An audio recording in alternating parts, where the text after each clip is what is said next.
प्यारे साथियों, आप सभी का बहुत बहुत स्वागत है आज के हमारे इस वीडियो में। तो आज के वीडियो में हम लोग लेके आए हैं बिहार डीएलएड संयुक्त परीक्षा का आपका गणित का प्रीवियस ईयर क्वेश्चन। ये सवाल आपको 18/9/2022 में पूछे गए सवाल हैं, ठीक है। यानी ये आपके गणित के सवाल हैं जो 2022 के संयुक्त परीक्षा में पूछे गए हैं और इसी तरह के सवाल आपको हर एग्ज़ाम में देखने को मिलते हैं। सिर्फ डाटा को चेंज कर दिया जाता है और सवाल इसी तरह के आते हैं, ठीक है। तो चलिए वीडियो के एंड तक बने रहिएगा, काफ़ी ज़्यादा इंपॉर्टेंट वीडियो है। शुरू करते हैं पहले सवाल से। देखिएगा पहला सवाल क्या है, तो 175 शेयरों से वार्षिक आय कितनी होगी जबकि प्रति शेयर तिमाही लाभांश 3 हो। क्या कहा गया है कि 175 शेयर है, ठीक है, इतना शेयर खरीदा गया है और इसमें तिमाही लाभांश यानी 3 महीने में इसमें 3 लाभांश प्राप्त होता है। कितना? तो 3 रुपये का लाभांश प्राप्त होता है 3 महीने में। तो बोला है कि वार्षिक आय क्या होगी 175 शेयर का। तो अगर 3 महीने में 3 रुपये की कमाई होती है तो आप बताइए साल में कितना कमाएगा। तो 3 महीने में 3 रुपये कमाता है तो साल में 3 महीना कितना बार आएगा, तो 3 महीना एक साल में 4 बार आएगा, ठीक है। तो 4 तिया 12 रुपये वो साल का कमाता है एक शेयर से। तो कुल शेयरों की संख्या कितना है, 175 शेयर है, इसका मतलब कितना कमाएगा, तो 175 गुना 12, प्रति शेयर में 12 रुपये की कमाई होती है। तो इसको आप गुना कर देते हैं, ठीक है। जब आप इसको गुना कीजिएगा तो कितना हो जाएगा, गुना कीजिएगा तो यहाँ पे ये कितना हो जाएगा, 2100 रुपये हो जाएगा। कितना हो जाएगा, 2100 रुपये हो जाएगा। यानी इसका लाभांश कितने का प्राप्त होगा, 2100 रुपये का लाभांश प्राप्त होगा, जो कि ऑप्शन सी में है। Option C will be the correct answer. चलिए इस तरह के सवाल आपको कई देखने को मिलते हैं शेयर वाले, आपको ध्यान रखना है। चलिए ये अगला सवाल देख लेते हैं। अगला सवाल क्या पूछा है, यदि माध्य और माध्यिका का अनुपात 9, यहाँ पे अनुपात दिया है 9:8 है, तब माध्यिका और बहुलक का अनुपात क्या होगा, ठीक है। देखिए किसका दिया हुआ है, तो माध्य और माध्यिका का दिया हुआ है। माध्य और माध्यिका का अनुपात दिया हुआ है। माध्य कितना है, तो 9 है और माध्यिका 8 है। तो बोला है माध्यिका और बहुलक का निकालना है। तो सबसे पहले हम लोग बहुलक ज्ञात कर लेते हैं कि बहुलक कितना है। तो बहुलक ज्ञात करने का फॉर्मूला क्या होता है कि 3 माध्यिका और माइनस क्या होता है, -2 माध्य होता है। ये फॉर्मूला आपको याद रखना है क्योंकि मोस्ट इंपॉर्टेंट फॉर्मूला है। किसी किसी एग्जाम में आपको इस फॉर्मूले से 1 मैथ देखने को मिलता है, किसी किसी एग्जाम में आपको 2 देखने को मिलता है। तो चलिए बहुलक निकालते हैं हम लोग। तो यहाँ पे 3 गुना माध्य का मान कितना है, तो 8 है और -2 गुना माध्य का मान कितना है, 9 है, ठीक है।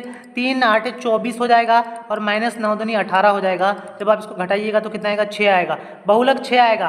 तो हमें क्या निकालने बोला है, माध्यिका और बहुलक का अनुपात निकालने बोला है। तो माध्यिका, ठीक है, माध्यक और अनुपात बहुलक निकालते हैं। बहुलक तो माध्यक कितना है, तो माध्यक है 8 और अनुपात कितना, बहुलक का मान कितना है, 6 है। 8 और 6 देखिए इस दोनों को आपस में काट दीजिएगा। 2 से काटिएगा 4 होगा और यहाँ पे 2 से काटिएगा तो 3 होगा। कितना आया, 4:3 आया। देखिएगा किस ऑप्शन में है 4:3, तो आप देखिए यहाँ पे ऑप्शन बी में है 4:3, यही इसका सही आंसर हो जाएगा। चलिए आगे देखते हैं। अगला सवाल पूछा गया है कि के किस मान के लिए समीकरण युग्म 5x + 2y = k एवं 10x + 4y = 3 के अनंत हल होंगे। देखिए जब भी अनंत हल के लिए आपको बोले तो फॉर्मूला होता है a1/a2 = b1/b2 = c1/c2। जब भी आपको अनंत हल के लिए पूछेगा तो आपको ये वाला फॉर्मूला का यूज़ करना है। देखिए हम लोग इन दोनों समीकरण से a1 और a2 ये सब सारा मान हम लोग लिख लेते हैं। तो a1 जो होता है वो इसका x का गुणक a1 होगा, y का गुणक b1 होगा और ये जो है ये c1 होगा। तो अगर हम a1 देखें तो 5 है, b1 कितना है, तो 2 है और c1 कितना है, तो ये k हो जाएगा। वहीं अगर a2 लिखें तो a2 यहाँ पे देखिएगा आप 10 कितना है, 10 है और b2 कितना हो जाएगा, तो 4 हो जाएगा और c2 कितना हो जाएगा, 3 हो जाएगा। ये सारा मान हम लोग इस वाले फॉर्मूले में रख देते हैं। a1 का मान 5 है, a2 का मान 10 है और बराबर b1 का मान 2 है, b2 का मान 4 है, c1 का मान k है, c2 का मान 3 है। चलिए इसको आगे हम लोग बनाते हैं। तो देखिएगा हम लोग को यहाँ से एक पद लेना है कोई सा भी और इसको लेना है क्योंकि हमें k का मान चाहिए तो k वाला पद तो लेना ही पड़ेगा। तो देखिए 2/4 वाला पद ले लेते हैं और बराबर k/3 वाला पद ले लेते हैं। ये देखिए 2 से 4 आपस में कैंसिल हो जाएगा, यहाँ पे आएगा 2, यहाँ पे 1, तो यहाँ पे कितना बचा, 1/2 बराबर k/3 बचा। अब देखिए आगे इसको इधर हल करते हैं तो क्या हो जाता है, टू के बराबर क्या हो जाता है, तो 3 हो जाता है, और के बराबर क्या हो जाता है, तो 3/2 हो जाता है। के का मान कितना आया, 3/2 आया। देखिएगा 3/2 किस ऑप्शन में है, तो option C will be the correct answer, यानी ऑप्शन सी में है 3/2। चलिए आगे देखते हैं। अगला सवाल यहाँ पे है कि यदि माध्य बराबर सिग्मा fx बटे के है तो के किसके बराबर होगा। देखिए जब भी आपको कोई बारंबारता सारणी दिया हुआ रहता है और आपको माध्य ज्ञात करने बोलता है तो इसका फॉर्मूला होता है सिग्मा fx बटे में सिग्मा f होता है। ठीक है, जब भी आपको बारंबारता सारणी दिया हुआ रहता है तब आपको माध्य इसी फॉर्मूले से ज्ञात करना है। तो देखिए ऊपर में यहाँ पे क्या है, तो सिग्मा fx है, जैसा कि फॉर्मूला यहाँ पे है, सिग्मा fx ऊपर में है। नीचे में बोला के स्थान पर क्या होगा, तो देखिए के स्थान पर क्या आया है, तो सिग्मा f आया है। इसका मतलब ऑप्शन बी इसका सही आंसर हो जाएगा। ठीक है, सिग्मा f हो जाएगा। देखिए ये सवाल आपका कम से कम 3-4 प्रवेश परीक्षा में आपको देखने को मिला है अलग अलग साल, तो काफ़ी ज़्यादा इंपॉर्टेंट हो जाता है। चलिए आगे देखते हैं। 60 नंबर सवाल देखिएगा यहाँ पे, एक ठोस की कुल कितनी विमाएँ होती हैं। विमाएँ किसको हम लोग बोलते हैं, तो इसकी लंबाई, चौड़ाई, ऊंचाई, ये सारी क्या चीज़ें कहलाती हैं, विमाएँ कहलाती है। ठीक है, तो ठोस आकृति है, मान लेते हैं कोई भी एक ठोस आकृति है, जैसे एक घनाभ है या एक घन है, तो देखिए एक घनाभ ही बना लेते हैं। तो घनाभ में क्या क्या चीज़ें होंगी, तो देखिए ये क्या है, इसकी चौड़ाई है। ठीक है, इसकी चौड़ाई है, और ये वाली इसकी लंबाई है, और ये इसकी ऊंचाई है। देखिए ऊंचाई h है, लंबाई l है, और चौड़ाई b है। तो देखिए एक ठोस में 3 ही विमाएँ होती हैं, लंबाई, चौड़ाई और ऊंचाई, यानी इसका सही आंसर क्या हो जाएगा, ऑप्शन डी हो जाएगा। Option D will be the correct answer. कितना हो जाएगा, 3 हो जाएगा। चलिए 61 नंबर सवाल देख लीजिए, क्या है कि 5 सेंटीमीटर एवं 10 सेंटीमीटर व्यास वाले दो वृत्तों के केंद्र के बीच की दूरी 10 सेंटीमीटर है, तो इन वृत्तों की उभयनिष्ठ स्पर्श रेखाओं की संख्या कितनी है। देखिए 2 वृत्त है, हम लोग 2 वृत्त ले लेते हैं। ठीक है, एक पहला वृत्त ये है और एक दूसरा वृत्त लेते हैं। ठीक है, एक दूसरा वृत्त लेते हैं, ये वाला है। ठीक है, क्योंकि दोनों वृत्त का व्यास अलग अलग है। तो देखिएगा मान लेते हैं ये जो पहला वृत्त है हम लोगों ने लिया, इसका व्यास कितना है, तो इसका 5 सेंटीमीटर दिया हुआ है, और बड़ा वाले का हम लोग क्या लिख लेते हैं, तो इसका व्यास 10 सेंटीमीटर। ठीक है, तो बोला है कि इन दोनों की जो केंद्रों के बीच की दूरी है वो कितना है, तो ये भी 10 सेंटीमीटर। इसका मतलब ये थोड़ा दूर दूर होगा इनके केंद्र आपस में। तो इनकी वृत्तों की उभयनिष्ठ स्पर्श रेखा मांगा है। उभयनिष्ठ स्पर्श रेखा हम लोग उसे बोलते हैं, ऐसी स्पर्श रेखा है जो दोनों वृत्तों को टच करती है। तो देखिए ये एक स्पर्श रेखा हम लोग ऐसे खींच सकते हैं, और दूसरा जो स्पर्श रेखा है हम लोग ऐसे खींच सकते हैं। ठीक है, तो 2 स्पर्श रेखाएं तो हो गया, लेकिन तीसरा हम लोग ऐसे भी खींच सकते हैं, एक स्पर्श रेखा ऐसे, ठीक है, टच करता हुआ, और एक इधर से भी हम लोग खींच सकते हैं, सॉरी यहाँ से अगर खींच लेते हैं तो एक स्पर्श रेखा ऐसे हो जाती है। तो आप गिनिएगा तो यहाँ पे कुल कितनी स्पर्श रेखाएं होती है, तो आप देखिएगा 4 स्पर्श रेखाएं हैं। कितनी, 4, यानी सवाल का सही आंसर हो जाएगा ऑप्शन डी, 4 स्पर्श रेखाएं हो जाएंगी। चलिए आगे देखते हैं।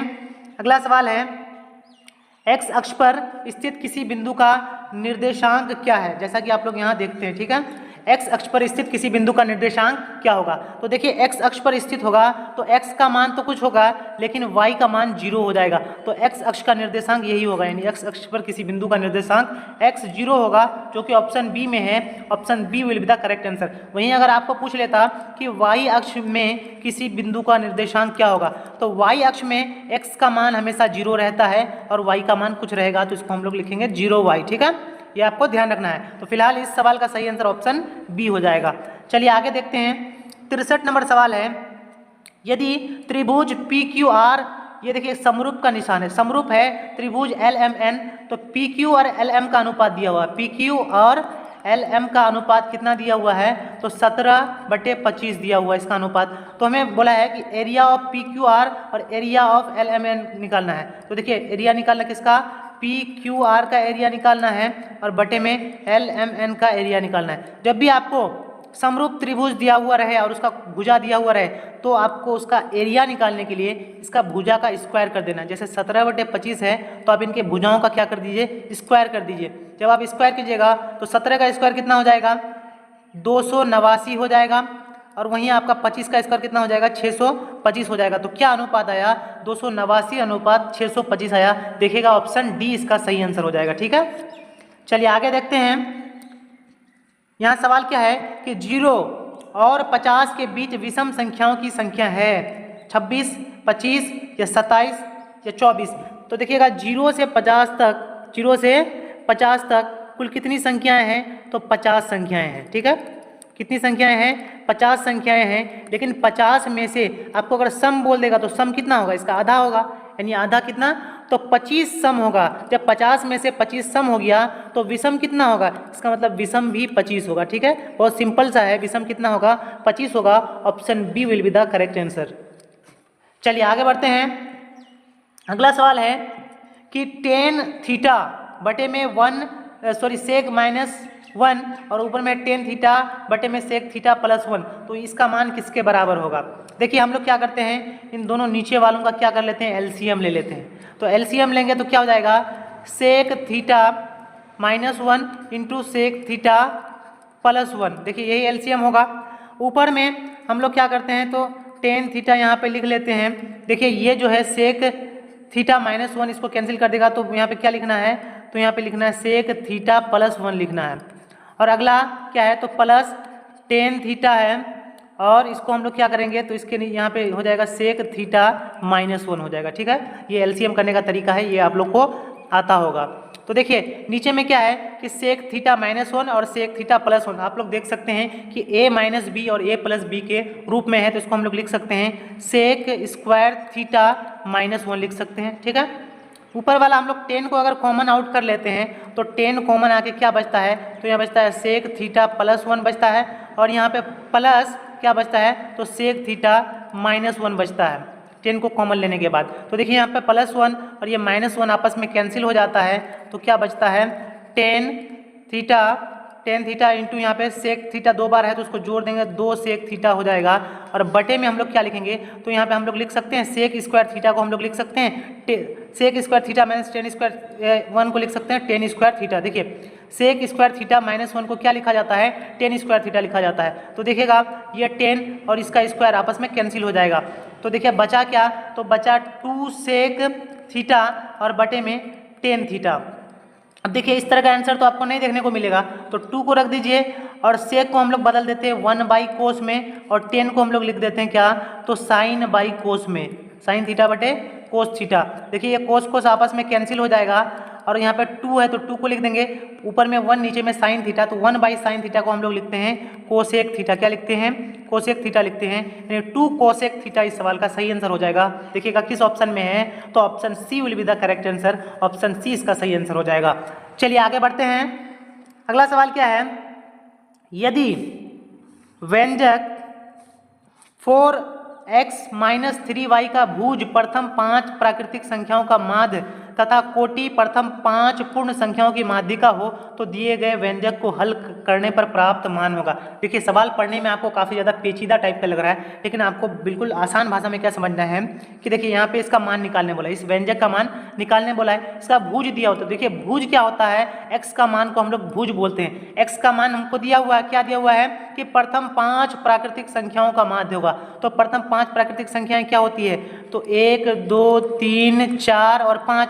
तो माध्य क्या होता है, हमेशा बीच वाला होता है, यानी हमें जो x का मान दिया हुआ है वो कितना दिया हुआ है, 3 दिया हुआ है। ठीक है, 3 दिया हुआ है। वही बोला है कि कोटि प्रथम 5 पूर्ण संख्याओं की माध्यिका है, तो कोटि अगर हम लिखें तो 5 पूर्ण संख्याओं को लिखते हैं 0 1 2 3 4। देखिए पूर्ण संख्याएं 0 से शुरू होती है, तो 5 पूर्ण संख्याएं ले लिए। और माध्यिका भी क्या होता है, तो बीच वाली संख्या होती है, जब अगर पदों की संख्या विषम हो। पद कितने हैं, 5 हैं, तो 5 पद हैं, तो इसका बीच वाला जो पद होगा वो माध्यिका होगा। तो बीच में कितना 2 है, ये y का मान हो गया। ठीक है, कोटि क्या होता है, तो y का मान होता है, x का मान 3 y का मान 2। तो अब इस व्यंजक का मान अगर निकालें 4x - 3y का, तो आप x का मान रख दीजिए और y का मान रख दीजिए। तो 4 गुना x का मान रखेंगे 3 और -3 गुना y का मान रख देंगे 2। तो यहाँ पे आप इसको हल कीजिए, 4 तिया 12 -3 दूनी 6, तो 12 में से 6 घटा कितना बचा, 6 हो जाएगा इसका सही आंसर। देखिएगा किस ऑप्शन में है, तो ऑप्शन बी में है, ऑप्शन बी इसका करेक्ट आंसर हो जाएगा। चलिए आगे देखते हैं। 67 नंबर सवाल है कि बहुपद 9x² - 4 के शून्यांक निम्नलिखित में कौन है।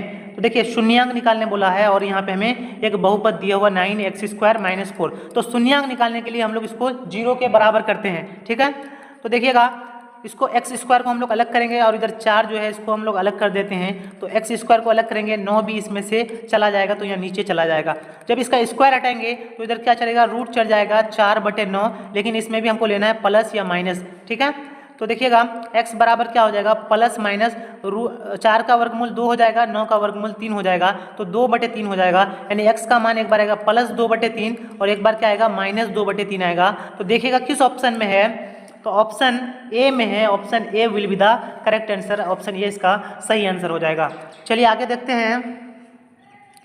गोलाकार गुब्बारे की त्रिज्या दिया हुआ है, ठीक है, 8 सेंटीमीटर से बढ़ करके 12 सेंटीमीटर हो जाती है, तो दोनों मामलों में गुब्बारे के सतह क्षेत्रफल का अनुपात क्या होगा।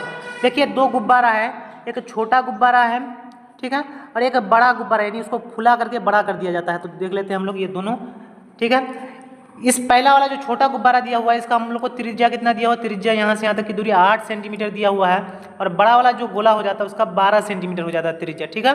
तो इसका क्या निकालने बोला, सतह क्षेत्रफल का अनुपात। तो सतह क्षेत्रफल क्या होता है, तो इसको हम लोग इस वाले त्रिज्या को R1 मान लेते हैं, इस वाले त्रिज्या को R2 मान लेते हैं। सतह क्षेत्रफल क्या होता है, यानी कि गोले का क्षेत्रफल होता है, क्योंकि बैलून क्या होगा, एक गुब्बारा होगा, गुब्बारा एक गोला होगा, तो गोला क्या हो जाएगा पाई आर स्क्वायर, इसका फॉर्मूला होता है सतह क्षेत्रफल का। तो इसका अनुपात निकालेंगे, R1 लिखेंगे और इसका लिखेंगे 4 पाई R2 का स्क्वायर करेंगे, ठीक है। देखिए 4 पाई और 4 पाई ये दोनों क्या है, अचर संख्या है, सॉरी अचर संख्या है, तो इसका आपस में कैंसिल हो जाएगा, बचेगा क्या R1 का स्क्वायर और अनुपात में R2 का स्क्वायर। अब देखिए R1 का मान रखिएगा, तो R1 का मान है 8, तो 8 का स्क्वायर करेंगे, और R2 का मान है कितना, तो 12 का स्क्वायर करेंगे।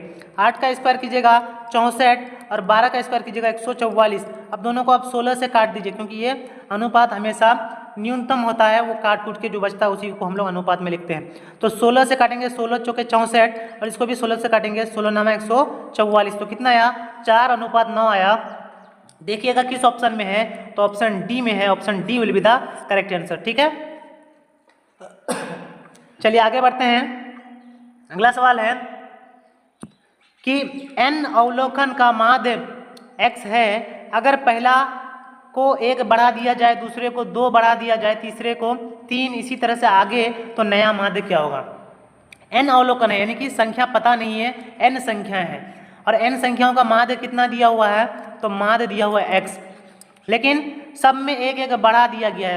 यानी क्या कर दिया, मान के पहला वाला पद अगर x है तो उसमें 1 जोड़ दिया, दूसरा में 2 जोड़ दिया, तीसरा में 3 जोड़ दिया, इस तरह से आगे बढ़ता गया। तो ये जो हमें दिया हुआ पहला वाला, इसका माध्य हमें पता है कि x होगा, लेकिन दूसरा वाला जो जोड़ा गया है 1, 2, 3, तो ये अनंत तक जोड़ा जाएगा। तो अनंत तक हम जब भी किसी संख्या को जोड़ते हैं तो उसका माध्य होता है n+1/2। क्या होता है, अनंत तक संख्याओं का माध्य क्या होता है, तो n+1/2 होता है। तो x हमको ऑलरेडी मान दिया गया है, लेकिन जो बढ़ा उसका माध्य कितना आया, तो n+1/2 आया। तो इसका जो कुल माध्य जो आएगा वो क्या आएगा, तो x में यहाँ पे बाढ़ है, तो x प्लस क्या आएगा, n+1/2 हो जाएगा। देखिएगा ये किस ऑप्शन में है, तो ऑप्शन सी में है, ऑप्शन सी इसका करेक्ट आंसर हो जाएगा, ठीक है। चलिए आगे बढ़ते हैं।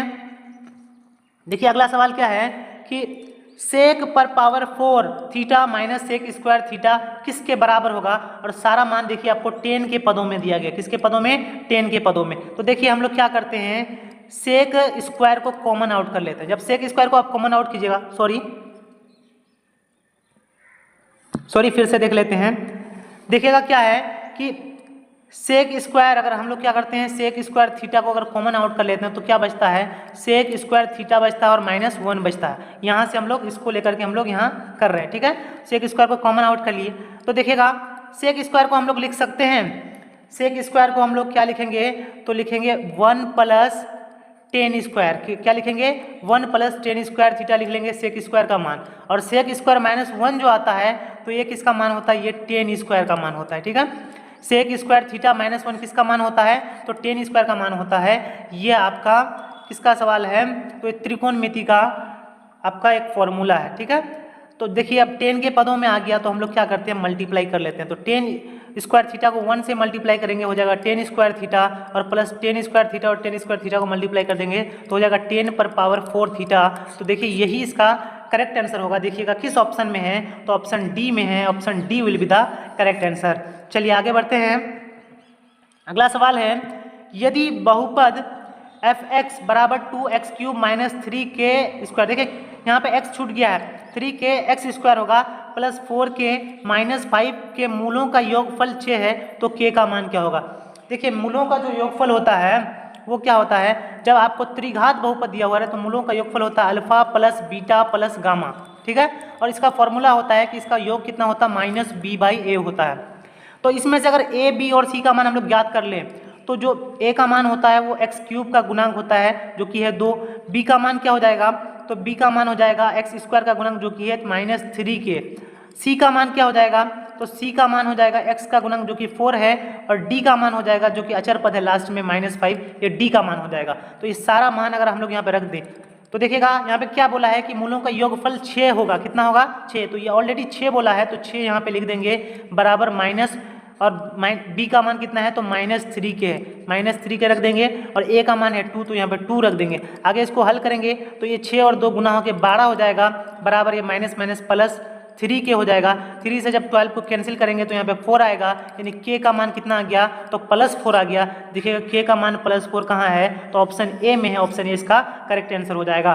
चलिए आगे देखते हैं, 72 नंबर सवाल देख लेते हैं। क्या है, यदि एक आयत की लंबाई और चौड़ाई क्रमशः 15 सेंटीमीटर और 10 सेंटीमीटर है तो इसका क्षेत्रफल क्या है। देखिए एक आयत दिया हुआ है, ठीक है, और इसका लंबाई चौड़ाई दिया हुआ, लंबाई कितना बोला है 15 और चौड़ाई कितना बोला है 10 सेंटीमीटर बोला है, तो इसका क्षेत्रफल निकालना है। बिल्कुल सिंपल सवाल पूछा है, ठीक है। तो आयत का क्षेत्रफल का फॉर्मूला क्या होता है, लंबाई गुने चौड़ाई, लंबाई गुना चौड़ाई। तो देखिएगा लंबाई कितना है 15 और चौड़ाई कितना है 10, दोनों को गुना कर दीजिए, 15.150 सेंटीमीटर स्क्वायर।